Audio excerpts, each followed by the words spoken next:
Broadcasting from the heart of the nation, the next generation in conservative talk radio. This is the Voice of Reason with Andy Hoosier. Yes, it is. What is up, my friends? Welcome into it. Hey, happy Friday. It's the greatest day of the entire week. It is not just a Friday, though. It is a very special Friday. There is a lot going on. Not just like the news, but I mean like there's a lot going on. We are at a Friday. We are a week and a half away from Christmas. We are just a couple weeks away from the end of the year. Today, which the first time in a very long time, I don't remember how long they said it was. Today, not sure if you're aware or not, if you have not paid attention to it, today is Friday the 13th in December, right before Christmas. So, I know, right? It's like, what is the movie? Nightmare Before Christmas, the Halloween movie where Jack the Pumpkin King wants to come to Christmas Town. Yeah, it's like that today. Today is Friday the 13th. Apparently, that's got some bad, weird omen to it in our weird news. Weird news of the day. So happy Friday the 13th if you like to celebrate those sorts of things or have fun with them. It is, that would be technically Triskaidekaphobia Day, right? So happy Triskaidekaphobia. Although that's technically the fear of the number 13 because it is a phobia. So I don't know if that's the technical term for today. I think it would be Happy Triskaideka Day, maybe? Because it's happy number 13 day. I don't know exactly what Friday the 13th would be in those types of phraseology, but nonetheless, happy the Friday the 13th. Yesterday was also a wild one, too. If you pay attention to, like, numbers and if you care about, like, numerology things, some people do. Some people find them interesting. Yesterday was 12/12. Not just 12/12, but it was 12/12/24. And 24, obviously, is two 12/12s together. So it was 12/12/12/12. If that means anything to you. If not, you can just slide right on past all that stuff. You just go along with a whole nother day. But happy Friday the 13th, happy post-12/12/12/12 day, and we get closer to the end of a very wild, maniac kind of year, which leads us to some of the big stories we'll get to here in just a moment. Bottom of the hour, it's Dr. Kevin McGary on the program, a brand new guest. Really excited to have him on. He is the chair of the Fredrick Douglass Foundation of California. He is also author of his latest book, Revealed, as we talk about identity politics and the control that Democrats have had over minority populations for oh so many years. And are we finally starting to wake up and push back from that mindset just a little bit? So I'm excited about that conversation. That'll be a fun one as we go into a Friday, which we should all celebrate. That being said, is this a headline big story of the day, or is this a weird news story of the day? Can we Weird news of the day. We already kind of did it, but let's cover it today and I'm going to cover more of it on, I think, the Weekend National program tomorrow, so don't make sure not to miss that one. We'll have it on the podcast as well. But there's I think we're finally hitting a point. There's a frustration level right now that I think everybody's finally saying we need to do something about these drones. These drones are spreading all over the country. There are more of them right now, and they're spreading outside of just New Jersey. In fact, I'm watching the headlines right now. There was this one according to ABC News. So this is all mainstream, and I say that in air quotes because apparently that gives it validity. But according to ABC News, there have been multiple drones that have entered airspaces at the New Jersey Naval Station, meaning now they're all over military bases. That's kind of weird. Then we hear this story of, well, of course, my thing just updated. Here we go.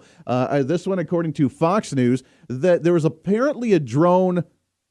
Here's the weird part, and this is, hold on here. There we go. Let's try and not have actually some audio here. This is where things start getting weird. So we have these hundreds, thousands of drones, whatever they are, the size of like vehicles. They're very large things. They're starting to go over airfields. They went over LaGuardia Airport apparently today in New York that actually grounded some airplanes. They weren't able to take off because these things were right over them.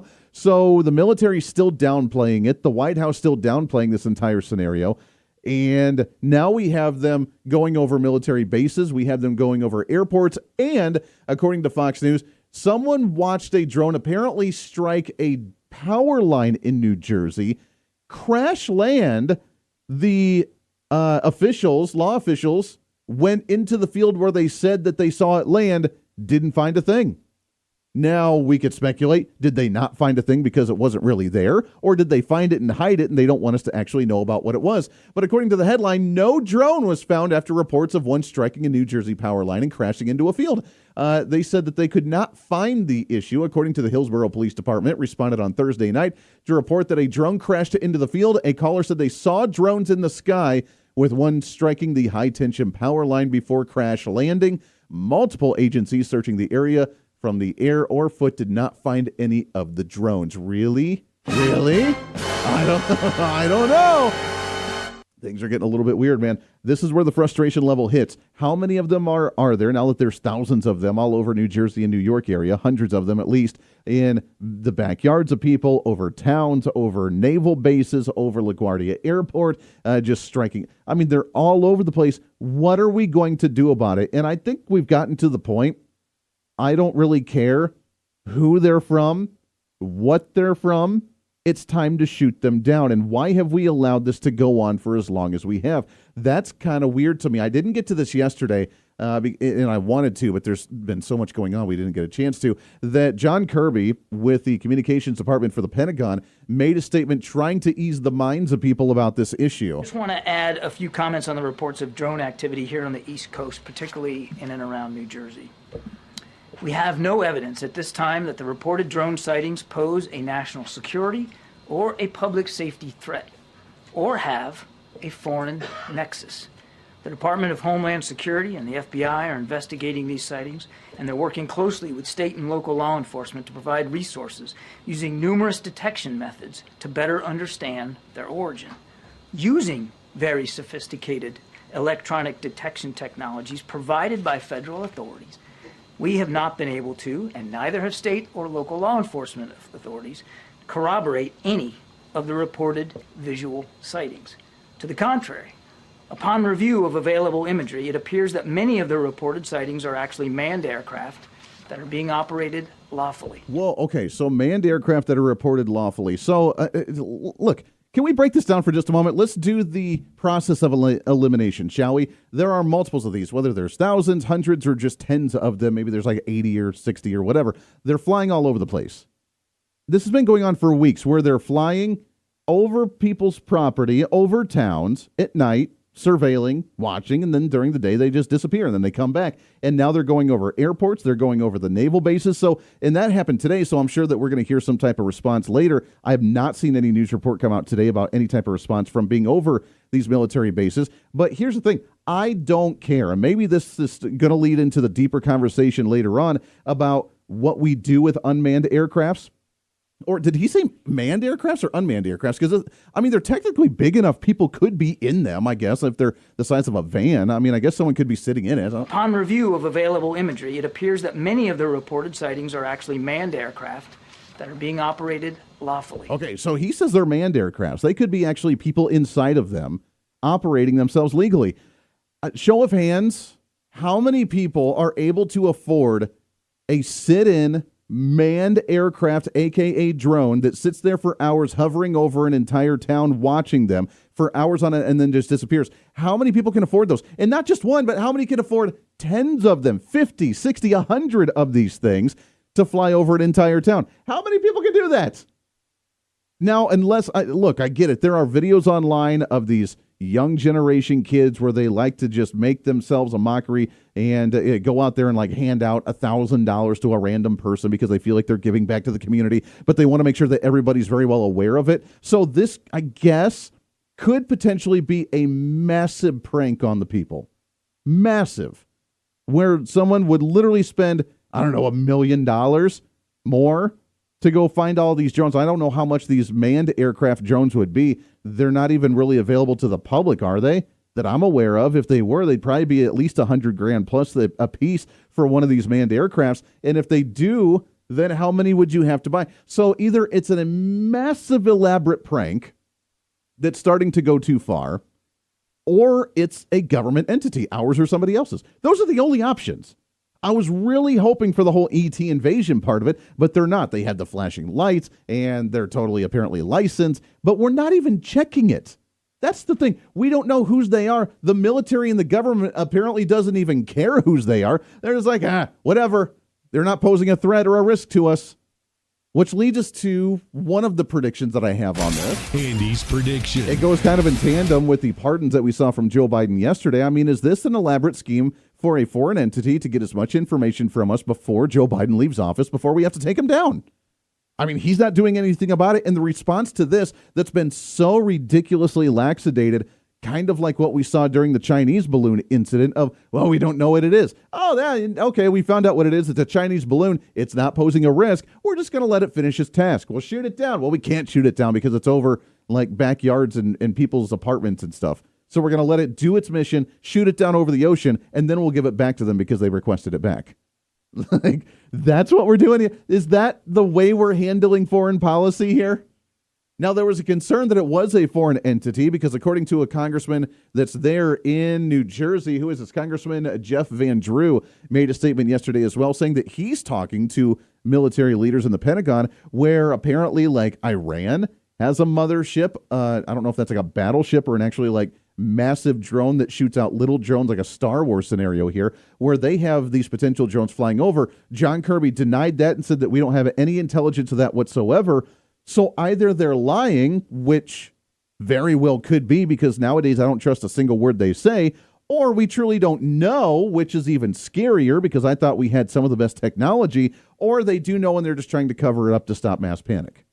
Regardless, this has gone on too far. Shoot the damn things down.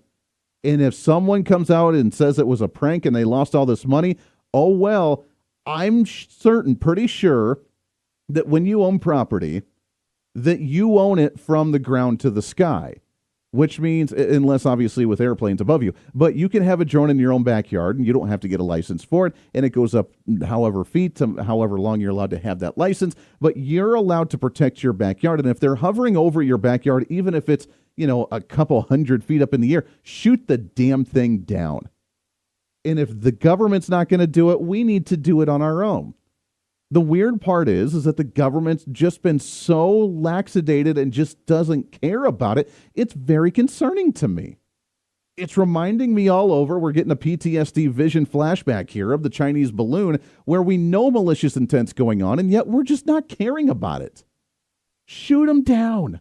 Stop it. And now it's going to start getting infringed upon. Because if it is stopping or slowing down air traffic at LaGuardia Airport in New York, if it is actually going over a naval base in New Jersey, then the government has to respond to it, which it sounds like local officials and local government at the state level in New Jersey and elsewhere now are starting to call on the same thing. Do something. The federally mandated benefits precisely because they're here illegally. Why would you want to drive down the wages of millions of... No, that was the wrong audio clip. I don't know what that one is. But nonetheless, that was supposed to be Jeff Van Drew talking about this these drones coming from Iran, the mothership of Iran that could be infiltrating. What are we doing? Why are we allowing this? I mean, we didn't talk about it for so long because it was in the story like a week and a half ago, and it popped up, these weird drones, and we were excited because it was on the time frame of like when the ET thing was supposed to happen, and I got really excited about it, and then the news story went away, and no one talked about it for a few days, and then like a week later, like, oh yeah, by the way, it's still here. What are we doing? If after like day 3 you have something in your backyard watching you, shoot the damn thing down. Be done with it. Deal with the repercussions later. But what's the government going to do to respond to that? No, you're not allowed to do that. They're rightfully allowed to fly. They're not allowed to fly over my backyard watching everything that I do. Who the hell's doing that? And if they are allowed to do that, then we need to have some serious conversations about what the laws are in this nation, saying that they're allowed to do that, because that's very strange to me. In the multiples all over New Jersey and elsewhere, it's spreading. Now it's turning into a full-on prank, and I'm getting scared. This is the Voice of Reason with Andy Hoosier.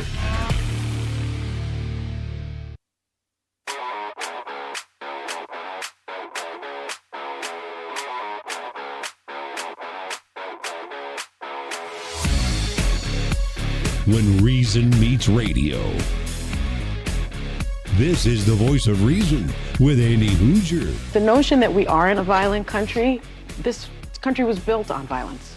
We're a very violent country, and it's just undeniable that that's the case. And so I'm not, unfortunately, surprised that people are celebrating the use of violence. I'm not surprised that this young man thought that change could be accomplished through violence. 1 in 4 Americans say violence against government sometimes is justified. And today, in 2024, 1 in 10 Americans say violence is justified right now against corporations and government. Yeah, it's good. Okay, so that was Sunny over at The View, which, again, don't highly recommend watching that whatsoever. But they're trying to talk about the CEO killing as everybody's still obsessed and fascinated with this entire story. And now with the report, 1 in 10 people see that killing is justified way of solving an issue, which is why, I don't know, we've led to school shootings and why we see the Black Lives Matter movement and why we saw the Antifa movement and why we saw all these other radical left-wing movements of them saying that it's justified to totally do what they're doing. And somehow the View people are like shocked about this. I can't believe well, I mean, it's obvious we grew up in a country full of hatred and violence. That's what we did. Bunch of slave-owning, white racist, yada, yada, yada. That's, of course, their mindset. So that's instilled in them. So they already are starting at a very violent, angry point. Their dial is already notched at 8, and then it just skyrockets from there every time something bad happens. That's why, like I've said before, we've already coined the term that we live in the domestic abuser syndrome here in this nation. Why are you making me hit you? Why are you making me hurt you? That was the response the media had when Donald Trump got the assassination attempts against him twice. Their side of the aisle, not liking Donald Trump because of the rhetoric the media spread about how evil Donald Trump is. He's a Nazi. He's a fascist. He's a this. He's a that. He's a Hitler. He's a racist. He's a whatever. Therefore, he is going to be the biggest threat to American democracy. And then they're shocked when someone tries to kill him. And because of the hate that they spread, you're a victim in society. There are better people than you. There are bigger people than you. There are more wealthy people than you. There are people trying to keep you down. There are people trying to keep you oppressed. Why are you so angry? Why do you think that violence is the proper way to respond to things? Like, how do you correlate the two? How do you put those two together and be like, hey, I don't understand why you're living such an angry, hateful, spiteful life where you're just vengeful against everybody. What's wrong with you? We have mental health issues in this country. Why are you so confused about your gender after we told you were confused about your gender? Why do you feel this way? That doesn't make any sense. Absolute crazy. By the way, tomorrow for the national program, we will have a deeper look at some of this drone issue. Apparently, there are more quote-unquote mysterious drones that have been spotted around the nation, not just New Jersey, but now New York and Connecticut and Pennsylvania and Maryland and Virginia and Nevada and California on the other side of the nation as well. So the coasts are starting to see these random drones pop up. I mean, not to do the doom and gloom prepper thing here, man, but are we seeing like a red dawn? I don't know. I mean, if we're seeing these drones pop up all over and they're manned drones, according to John Kirby, he openly said they are manned drones, which kind of blows my mind a little bit, but he's still saying that they're not posing a threat. The United States Coast Guard is providing support to the state of New Jersey and has confirmed that there is no evidence of any foreign-based involvement from coastal vessels. Okay. Again, it reiterates there are 3 options here. Leaving off the ET thing because that's my favorite one, but unfortunately that's not the situation that we're in right now. There are 3 options. There's a private person, I guess there's 4. There's a private individual or a group of individuals that have all collaborated together to say, let's do this massive hoax and prank to scare the bejesus out of everyone. We've gone from like swatting calls where you make a fake call about a situation to hope that law enforcement comes and does something stupid to harm somebody. We've gone from that to now scaring people about drones hovering over their house, violating their privacy, getting into now open airspace with airports and with military bases. It could be that. It could be a group of people that all think it's really funny using their own individual drones, or it has to be a governmental entity with how big these things are and how many there are, which means that's either our government or somebody else's government. There are no other options in this scenario. So what are you going to do about it, government? This is the Voice of Reason with Andy Hoosier.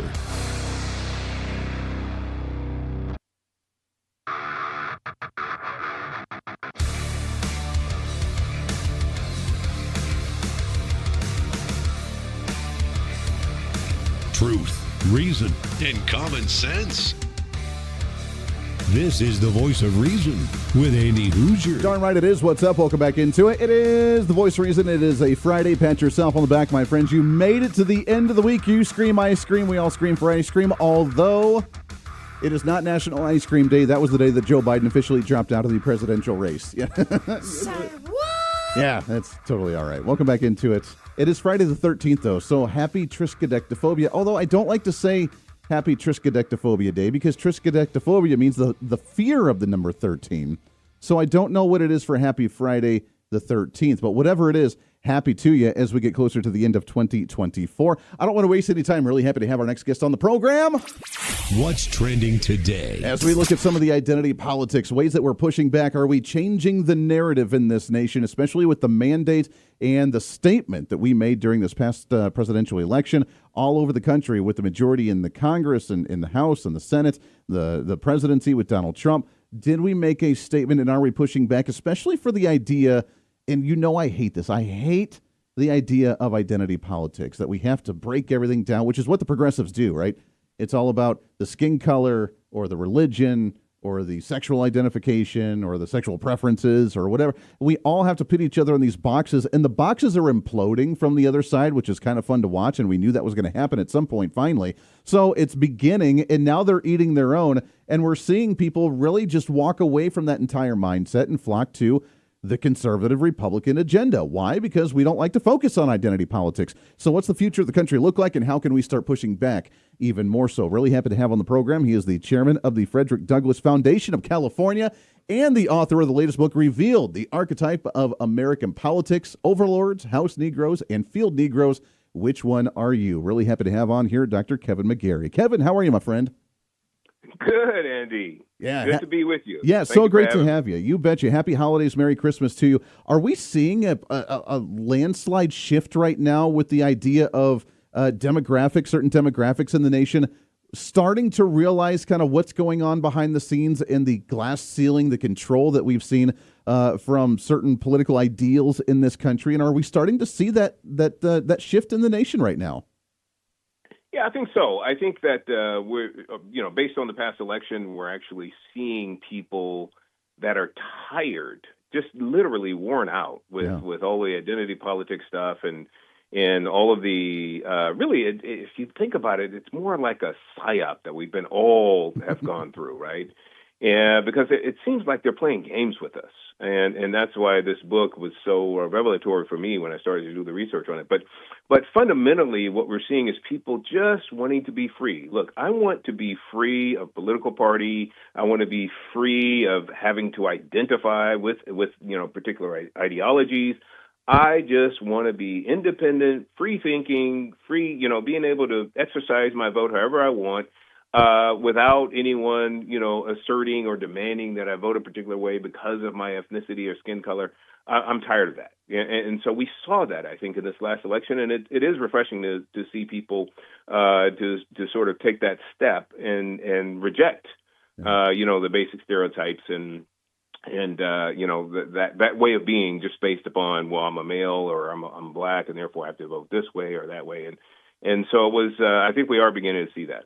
Yeah, good, which is good news. And you're right. I mean, imagine that. People just want to live their life and just do their thing. They don't have to worry about this stuff. Before we talk about the awakening, I guess we could call it today, let's go back to talk about how that system started from the beginning. The psyche, this mindset, this underlying tone of we're going to control certain groups and demographics. We're going to play this identity politics to get people to argue and fight amongst each other. We're going to do this identity warfare of blacks versus whites, women versus men, and then the LGBTQ, whatever, XYZ, fill in the blank alphabet soup stuff. I mean, where did all this come from, and how did they implement such a game for us to play for so long? Yeah, great question. So when I started to really think about, because it was perplexing for me, because I said, look, I know a lot of very, very intelligent people, people who are, logical and principled and who I would consider, thinkers in their own way. But when it comes to politics, they seem to not want to think. They seem to always want to play the game, however it's supposed to be played based on their identity. And they reject then a logical, thoughtful, principled way of being. And I'm thinking, how does this happen when it comes to politics? Why is it always like this? And so I started to read a little bit of Malcolm X, and I saw his message to the grassroots in 1963, where, it was he gave this message in Michigan in 1963, and he goes into that really America mirrors very closely, if not completely, life on the plantation. And so he goes into this message to the grassroots where he says, look, He says you had your if you understand the sort of interpersonal interplay on the plantation, you had your overlords, which is basically the plantation owner. Then you had your what he would characterize as house Negroes, which would be those that are house slaves, closely associated with the master, the plantation owner, and closely associated with the plantation family. And then you had your field Negroes or field slaves, which are the ones who actually did most, if not all, of the work on the plantation. And he says, look, America has taken this sort of posture now. And if you overlay it on America, you have this sort of pathology working now throughout America. And so I took that and I sort of took these archetypes, if you will, and overlaid it onto America. And then I described each of these, these fundamental characteristics, the overlords, who are the overlords today, who are the house Negroes or the house slaves today, who are the field Negroes or field slaves today, from a pathological point of view. So this has nothing to do with skin color, nothing to do with ethnicity or anything like that. These are basic pathology. So I was trying to describe, the hierarchy of elitism. Yeah, exactly. So when you really break it down, you'll see that the overlords have come up with a system in order to control, for control and for political power. And essentially what they do is they pay very handsomely those who I would consider fit the pathology of the house Negro very, very nicely. And those would be those in the media, those in academia, those in Hollywood, where, normally thoughtful people, but these people are paid handsomely to make sure that they castigate, guilt, shame, call name, do whatever they have to do to keep everybody sort of marching to the same drumbeat. Everybody has to be on the plantation. So when we see Joy Reid and we see, the ladies on The View going crazy for people who just happen to have a different point of view, who just happen to have a dissenting point of view about, when it comes to politics, they would rather vote independent or libertarian or Republican or, Trumpian, whatever it is, these groups would just go apoplectic. And it's like, why are you guys so upset? What's the deal here? Well, what explains it is understanding these pathologies. The house Negro was always the one who was paid and who lived with the overlord and the overlord's family in the house, right? So these are people that closely associated with the overlord. In today's parlance, it would be the globalists, it would be the global Marxists, it would be the World Economic Forum, IMF, and the Soros and all of these characters. These other groups, those who would fit the house Negro pathology, would be the ones who are heavily compensated, like those in the media. And you see that because, when the left lost in this past election, the media started to immediately lay off thousands and thousands of people in mainstream media. And it's because the globalists, the overlords, decided, look, we're taking back our money. You guys, you failed. You didn't guilt them enough. You didn't shame them enough. You didn't keep them on the plantation. We're out of here. Give my money back. So that's where we see that actually in operation. And when you understand the pathology that drives these archetypes, then you can better understand without driving yourself crazy. You can better understand. Oh, I see. So Joy Reid is this way. She's not an idiot. She's not, just some crazy person. No, she is actually being paid very, very well, over $10, $20 million for her show. And she has a very specific group that she caters to. She must go on in the way that she does because this is her shtick, right? This is how she's being compensated. Yeah. So these are not dumb people. These are people who are actually performing. This is a performative kind of an art now, a cosplay, if you will. They're actually performing quite well in the lane that they're supposed to, based upon the wishes of the overlords. It reminds me of the media guy from the movie The Hunger Games, where he knows what's going on, he knows what's happening, but he's paid to make it entertaining and keep people enthralled with it, even though there's an uprising, there's a civil war going on, but yet he continues to do what he does because he's the government puppet. He's the one that relays that and keeps everybody in tuned and excited. I mean, that's exactly what we're seeing right now from the mainstream media, isn't it? Exactly right. Exactly right. So, here's a classic example of how it was on the plantation. So, essentially you had, two groups of slaves. Everybody was slaves other than the overlord, right?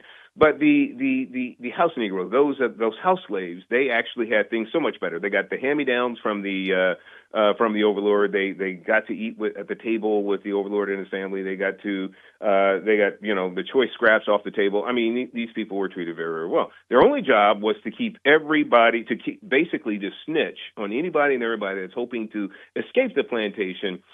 Basically tell the plantation owner, look, Freddie and them are going to leave tonight, so you better make sure you have your folks out there. And because if you think about it, you understand that the overlord, that family, that husband, wife, and a couple kids could not possibly understand what's going on with all of the slaves, and many of them had 10 plus slaves. So how do you know who's going to be there tomorrow, who's going to leave? The only way they can do that is to actually recruit some of those on their team, compensate them in one form or another, and have them snitch and make sure that they keep it exactly. Yeah, so Kevin, that's what we see now with our major. That makes sense. That makes sense. Hang on the line. We got to take a hard break here. It is Dr. Kevin McGary, the latest book, which you can find revealed. Also, he's the chair of the Fredrick Douglass Foundation of California. We got lots more to get to when we come back right around the corner. Stay here. This is the Voice of Reason with Andy Hoosier.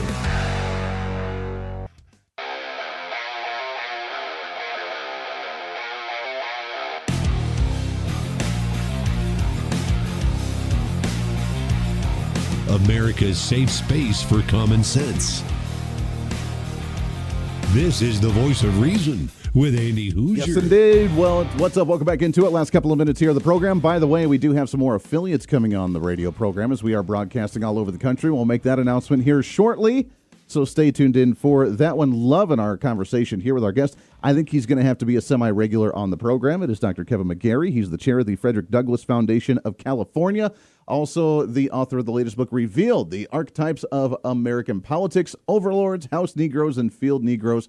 Which one are you? Kevin, you mentioned a couple of these media sites, which obviously, like you said, they're paid to create this narrative. The View and Joy Reid, both of them just hilarious to listen to with some of their ridiculous stuff they spout out. This was earlier today as they were talking about the killing of the CEO of the United Healthcare System and why people are reverting to violence and killings in society. The notion that we aren't a violent country, this country was built on violence. We're a very violent country, and it's just undeniable that that's the case. And so I'm not, unfortunately, surprised that people are celebrating the use of violence. I'm not surprised that this young man thought that change could be accomplished through violence. 1 in 4 Americans say violence against government sometimes is justified.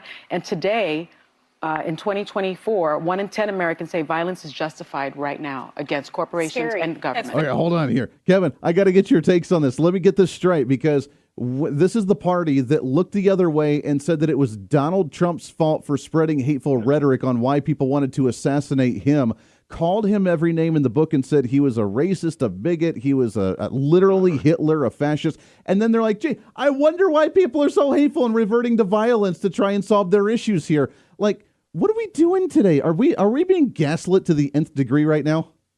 We are. I mean, the only thing that's really astonishing about that narrative that you just played about, for them, was the fact that they didn't bring Trump into that whole conversation. Usually, Trump is the culprit. He is the cause of everything that's wrong. The bottom line is that there are a lot of people on the left who really celebrated this killing, this actual literal murder. Openly, they're celebrating in cold blood. Yeah. Openly celebrating and saying it was justified. There were, Taylor Lorenz and others on their side that said, look, this is a joyful moment. And I'm thinking, what happened to basic humanity? But this is part of the problem. We are seeing a pathology that has been embraced to such a level that you have, people who are completely hysterical based upon the last election results. You have women who have cut off all of their hair, who have sworn off men for at least 4 years, who have sterilized themselves, and then, and then celebrating now, cold-blooded murder. And so this is the level. This shows you that this is, I think the great Rush Limbaugh used to say that leftism is a mental disorder. Yeah. This shows you, at least in one way, how a pathology and can be embraced so stridently that it can drive you into a real psychosis. And I break that down in this book. I break down betrayal blindness and Stockholm syndrome and let's see what other. I have a few psychosis in there that I mention that actually we see it now. It's much more prevalent. Yeah. Makes more sense now as you begin to study how these pathologies have been so thoroughly embraced over time. You could see it in operation, and especially with this last election. Fundamentally, you have people that are absolutely diehard committed to freedom, or you have people that are diehard committed to the wishes of the overlords. Yeah. That would be the globalism, Marxism, leftism, progressivism. Basically, it's just one of those two ways. Those that are absolutely committed for freedom actually embrace the pathology of the field Negro. Those are the ones who, look, I just want to be free. I want to get off this plantation. I want to go somewhere and just be free. Can I it's me and God and just, serve God in the best way I know how and get off of this sort of ideological fence that you want me, that you're forcing me to be on. And then, of course, those that are the house slaves or house Negroes would be those that are completely committed to whatever it takes to do the bidding of the overlord. It's a great analogy. I love how you put everything into perspective that way because it's so true. And so many people just want to live their life. And then there are those that just want to play that game to try and get that higher up. And it's wild to see this hierarchy. And I see that hierarchy beginning to crumble. Kevin, we're out of time, my friend. I could talk to you for hours. I got to get you back on the show again real soon, brother. It's such a pleasure. I'd love to. You got to go and check it out. Merry Christmas to you, my friend. Let's do it again real soon. God bless you, Andy. Thank you. Hey, you as well. Revealed is the book. Go and check it out on Amazon, other places as well. We'll get Kevin back on the show again real soon. Until then, back at it again on Monday. Everybody have a great weekend. We'll see you on the radio. Bye.